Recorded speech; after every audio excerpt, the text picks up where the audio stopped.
Huwag mong hayaang puro problema, pagod, at responsibilidad na lang ang laman ng araw mo.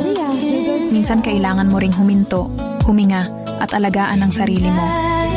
Dahil kapag ikaw mismo ang naubos, sino pa ang... Alam nyo, simpleng tao lang ako. At ako yung taong sobrang saya na sa mga simpleng bagay na meron lang ako. Dahil dyan, hindi ako nakakaramdam ng inggit sa kapwa ko.